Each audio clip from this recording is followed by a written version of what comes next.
Hello, world. What is up? Welcome to Build. I'm your host, Matt Forte. We are here live at the Build Studio in New York City. The new Netflix original series, I Am Not Okay With This, dropped recently and has done the impossible.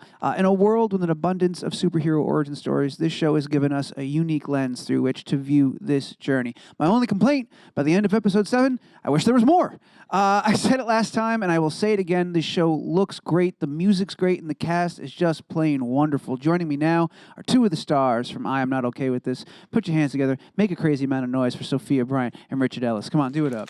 Let's go.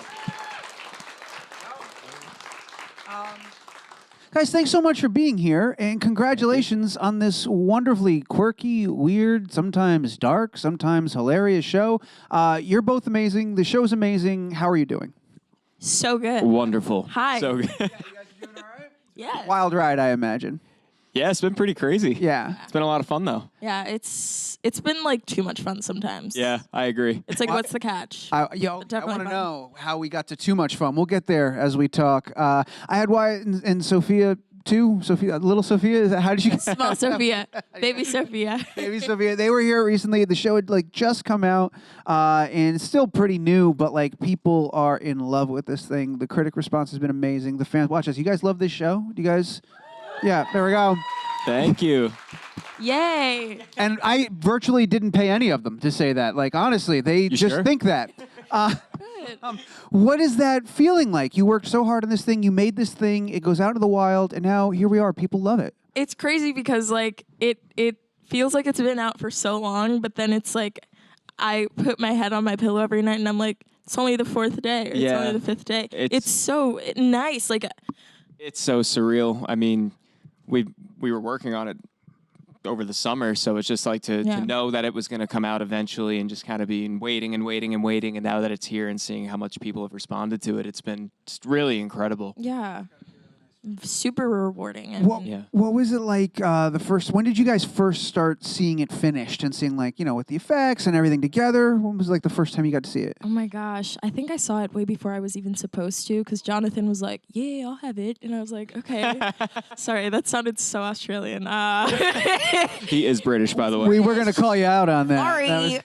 Well, we got to watch it as a cast. Yeah, You watched it together, I mean, right? we've had a couple Yeah. screenings. I remember, though, the first time I saw some of the episodes, I was with Wyatt. And he had seen some of them already, and I, like, overreact all the time. So I was like...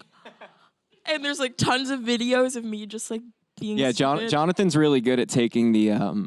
Jonathan, the director, is good at taking, like, the sneaky video of people's reactions to things. So, like...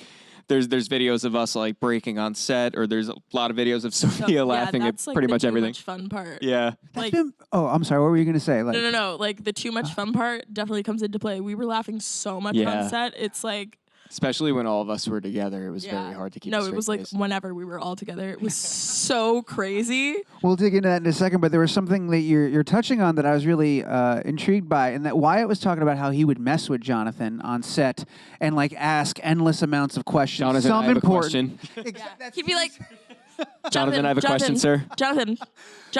So like, What? what was your relationship with Jonathan like?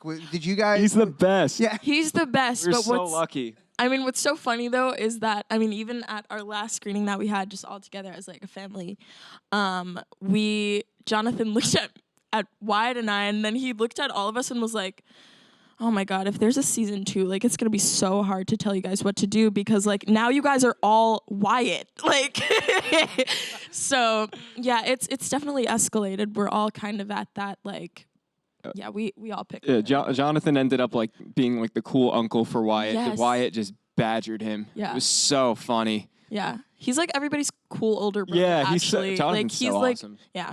Did it take time for you guys to find that vibe, like and become like this group, or was it almost immediate? It felt like It really was fast. pretty immediate. I would say for Sophia and I, since we were kind of the newer ones to the set, because Wyatt and Sophia Lillis obviously knew each other and had all that their families had all this rapport, and we always talk about how it was really nice to experience things for the first time, kind of as like a duo, and just to have all of these firsts throughout the shoot and just with the release and everything, but they didn't really, just anyone from the producers to Wyatt's family, Sophia's family, they did such an amazing job of making us just feel really included. So I would say off the bat, we got along so well. Definitely. Yeah, that was something we talked about a lot when they were here was that pre-existing friendship and how much that like informed their chemistry on screen and where that all came from. Was that before you knew that it was going to be this awesome experience? Was that intimidating, knowing they all know each other?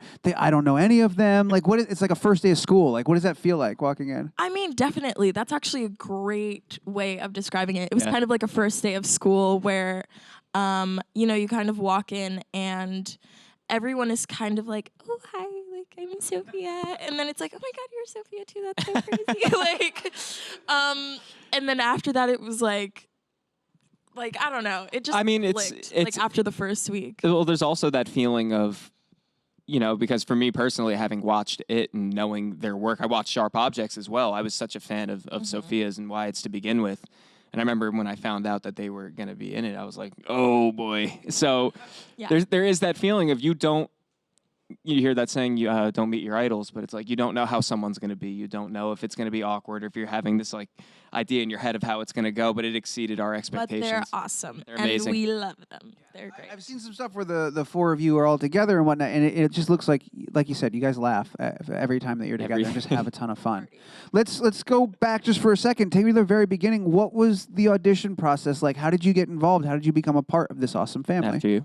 Well, so I remember because I was in New York, and so I taped and I sent it in, and I remember then having like a Skype call with Jonathan and Christy, the writer, and honestly, it was like Christy and I were just talking about how we both lived on like the same block that I currently live on, and like it was just the most comfortable, nice conversation, and I really kind of was like, you guys are really cool, like I would love to work with you. Like I was just thinking to myself how awesome they were, and after that I flew out, I did my chemistry read with little Sophia, and it went great. After that, Clearly. kind of thank you. After that, I found out I was on the project, and I was happy. How did you react? How'd they tell you? How'd you react? What was the call like? Wow. So basically, so it was shot in Pittsburgh, and I remember then, is back here, my agent called me and said, hey, so do you know what the summers are like in Pittsburgh? And I was like, no. And he was like, well, you get to find out. And I was like, oh, I get it. That's so cool. Thanks for telling me. I want to get a microphone on Ben immediately so we can find out how many lines he practiced before he landed on that one. It was a I'm going to go with the summer one. That's a good one. I like that one. Yeah. Clever. Where were you when you got the phone call? Were you just... I remember I was literally making my bed. I was making my bed. That's it, and your life changed. There you go. Yeah. Oh, how long did the whole process take, would you say? Was it fast? It was pretty fast. It was pretty fast. Yeah. What about you, Richard? What was your experience? Well, I remember, I feel like you had a similar experience getting the email for the audition and seeing who was attached and going, I'm never going to get this one. Because, I mean, you 21 Laps and Jonathan and all this stuff. And I remember reading it and just, it was so funny to me. I thought it was hilarious. And I thought it was like this perfect line, especially for the role of Brad, where he was like, it was funny, but he was still a tool. Yeah. So I was like, this should be a great time. So I went in, had a great time in the audition, didn't really think much of it. I just was like, all right, yeah, we'll see how that goes, because most of them just, you never know what's going to happen.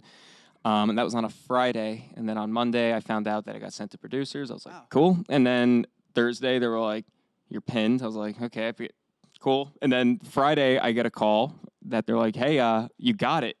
I didn't have to go in a second time or anything, which was just so crazy. And it was so unexpected. I remember I was actually recording a song, and my phone was on Do Not Disturb, and it kept just going through. And I was like, what do you need right now? And they told me, and I started crying. I didn't even know that part. Yeah, I literally cried. I was like, I was jumping up and down like a kid on Christmas. I couldn't believe it. That's amazing. Yeah. When you get a gig that fast, that's got to be a great feeling. But also, when it's for a character that's that big of a tool, they're like, when they're like, we're not looking at anybody else. It's you, buddy. Like, yeah. It's like, weirdly flattering and insulting. No, I'm kidding.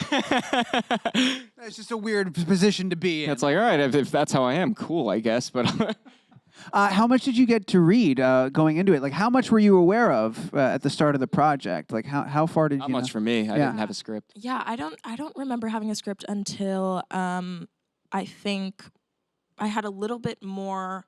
I think I had an extra scene when I went to do the chemistry read, but I didn't know about like craziness at all. Yeah. Likewise. Yeah.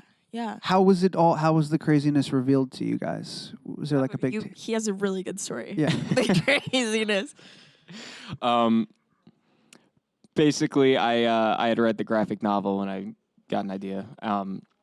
But I had only gotten one script, and then I was in the airport on the way to Pittsburgh, and since I had saw who was cast, I recognized Kathleen, who plays Sydney's mom. I'm like, hey, I think we're in this show together. So excited, and then she goes, man, how you feel about... Yeah. And I was like, huh? And so, so I got to...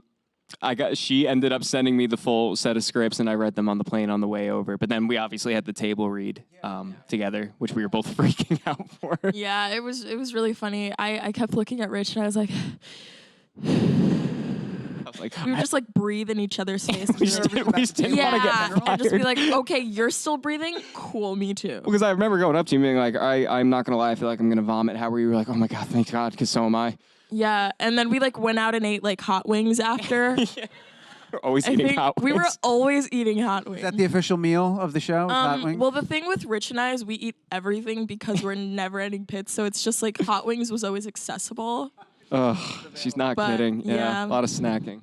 Not even snacking. There's some good food out in Pittsburgh, man. A lot. Yeah, for sure. Yeah. Very, very good. Where would you guys go? Like Taco. Oh, Taco. Ooh, and the Yard. The Yard, Taco. The Yard. The Yard was kind great of like wings. the hangout, though. It was this place on that was on Walnut. The Yard was really cool because it kind of had this. It had this guy that worked there, and we like convinced him we were a traveling band. I love to like lie when we go places. I was like, "Yeah, we're a traveling band. I play the banjo or the triangle." I don't know. I was mortified. That guy is watching now, and his mind is blown. Well, Yes.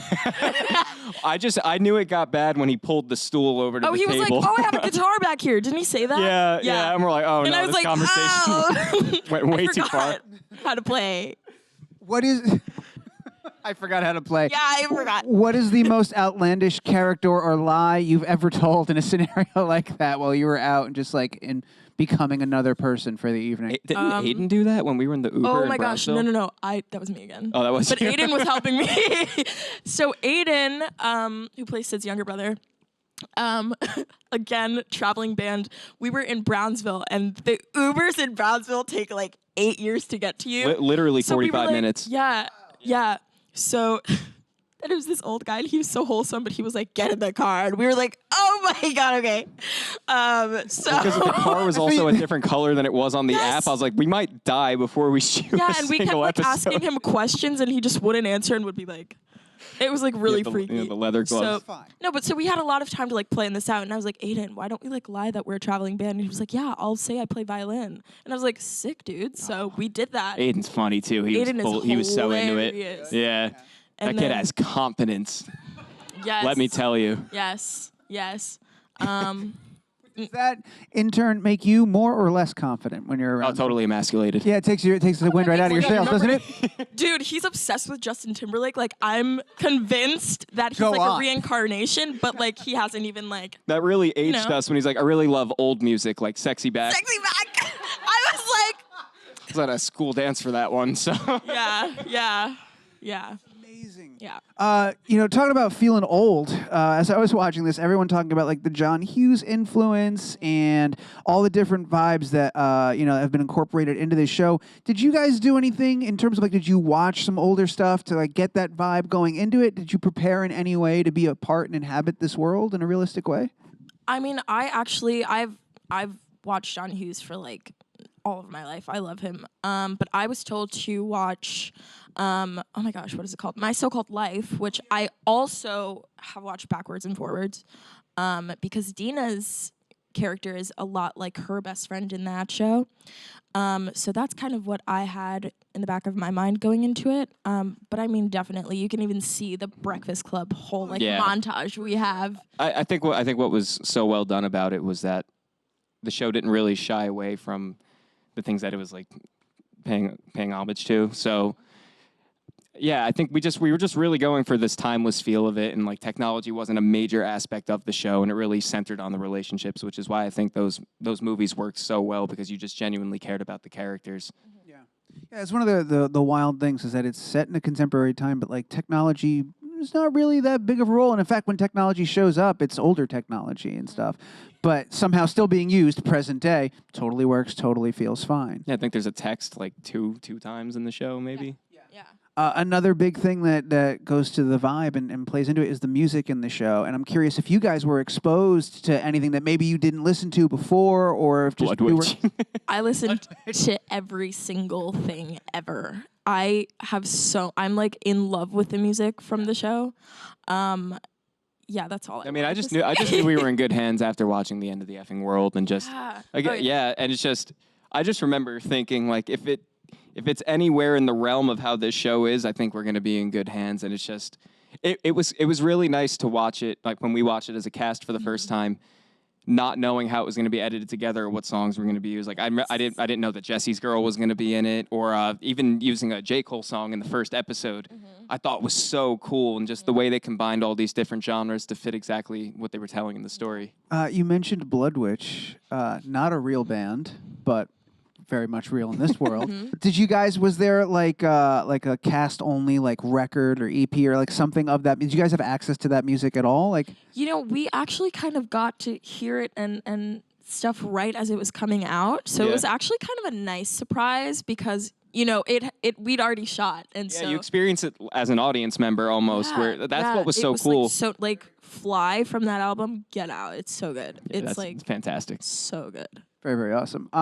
Well, we're not done yet. We're going to take some questions in the room in a second, but just again, congratulations. Thank you so much. Thank you. The show is amazing, and a big part of that is the performances you guys turn in. You do a fantastic job. So thank you. Again, a million times over. Congrats. All right, we got a couple in the room. We're going to get to both of them. The first one is from, I'm going to say Justine, and you have a microphone. Where are you? Hi. There you are. Hello, Justine. Hi. So with one of the characters having these supernatural powers, were there any moments during filming where you kind of had to take into effect special effects, and are there any fun stories that you have from filming about that? Yes. Well, the really cool part about, everything we were doing in the show was that we kind of wanted everything to be kind of Practical. Yes. Most of the effects were practical, at least that I witnessed were practical. Same. So it was happening in real time right in front of you, which makes it so much easier to react to. And I think it just it looks cooler on the screen. Yeah, It looked really cool, like the door shaking when Sid is in the bathroom. Oh, yeah. That I got to see because I was just like in the corner and I was like, wow, that's so cool. And it was really loud, so I was I remember when they made the lockers shoot open. Yes. And just that not was being so cool. prepared. That and when the milk carton. container. Oh, yeah, the but milk no carton one was knew so how cool. loud it was going to be. So we're in the cafeterias. You're like, yeah, it's a huge like vibrating a sound. Everyone's like drill. looking around. It Yeah, was really cool. but mostly practical. Yeah. To that end, I think everybody in the room has seen it, and it's been out for a little bit. Are you allowed to discuss, or are we still not talking about what happens at the end of to your character at the end of the season? Do you not talk about that publicly? I mean, it's out. It is out. Because we can do this. We could put a very clear warning. If you're watching at home and you have not Some seen the show spoiler yet, alert. this would be a massive spoiler. Massive spoiler. I'm about to ask anybody in the room not seen the show yet. Blank stares all around. All right, well, you didn't speak up. So, Leave. Tomas, Cover get your out of the room. ears. Get out of the room, Tomas. Yeah. All right, so here. I just didn't know, but yeah, if we're gonna preface with that, let's get into it. So just real quick, how did that work for you? What Oh, did you have man. to do? What was that day like? That was, well, I think and you would agree with this, the whole atmosphere of Homecoming in general, it was a 3-day shoot, like of the longest hours that we had. It was really hot. What was really cool too is we had a lot of the same extras that were there, like pretty much since the beginning of the shoot. So we just had a lot of familiar faces. Everyone was in it. Like, everyone was really in it. So there was on this their game. there was this intensity to it that honestly made the whole situation a lot easier. But the funny part was I was the only one who did not get covered in blood. Yeah. Swear to God. Yeah. Yeah. You and so. I remember. Oh man. So basically, it got to the point where I'm nearing the end of the whole shebang, and I would just like react and then just fall onto like a foam thing, and they also what? No, because then they keep going. Well, they all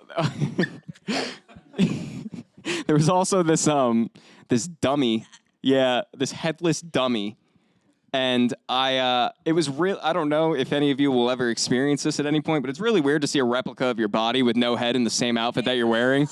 It's really surreal, and it's like, oh, this is eerie. I feel like I'm looking at my own demise. So I would fall over. They had this dummy waiting. There was a couple components because I know they also took a 3D scan of my face to superimpose. So there was a person just like with a camera going like that all around. And then the big one though, the thing that gave it the intention or the intended look was there was this big blood balloon. So they had marked out kind of where I land at the end of it, and they set it to the same height. And Jonathan didn't warn any of the extras. They just said you might get a little blood on you, but he's like, they have no idea what's going to happen. Yeah, he turned to us and was like, they're in for a surprise. So and we were like, that's so mean. So the rehearsal one, because they didn't know how far to put them, they're just standing there. They're like nodding. Yeah.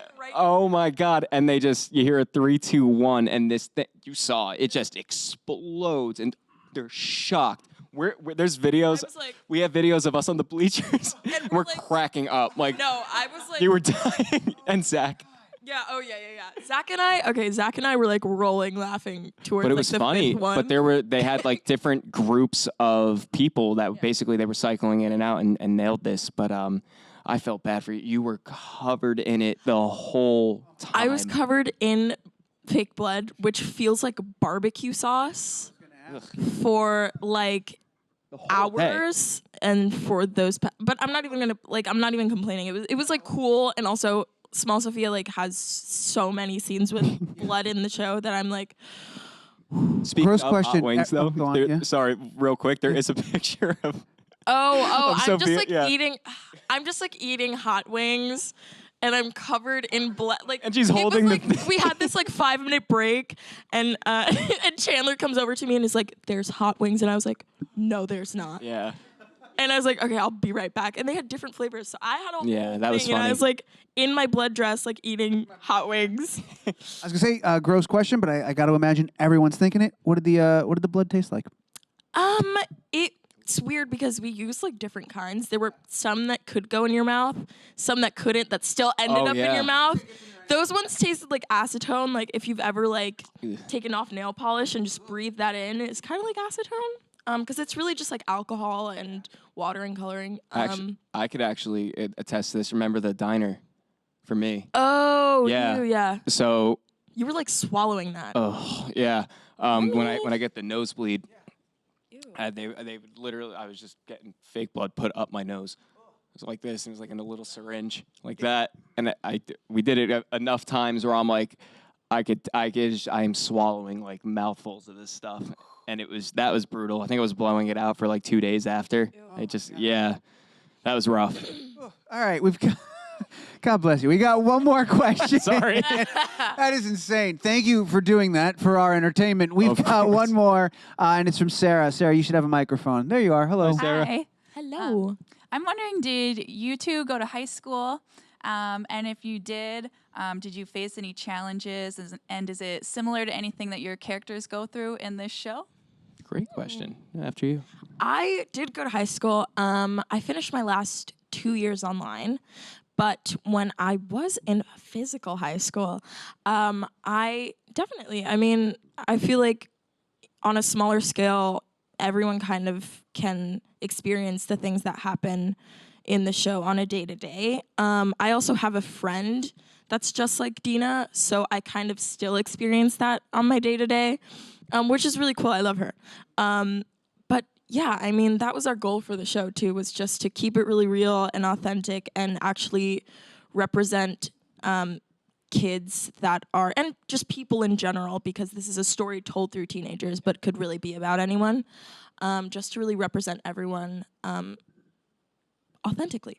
Did you base, well, I want to hear your answer in a second, but real quick, I'm just curious. You said you have a friend that's just like Dina. Did you base any of your Dina on your real life friend? Yes, actually, immediately what stuck out to me was the fact that she kind of, when I was reading the sides for Dina, I felt like I was talking to my friend, and I was like, this is so weird, but it's also so cool because I can just like kind of go in my back pocket and like pull out traits that I know she has because I've known her for years.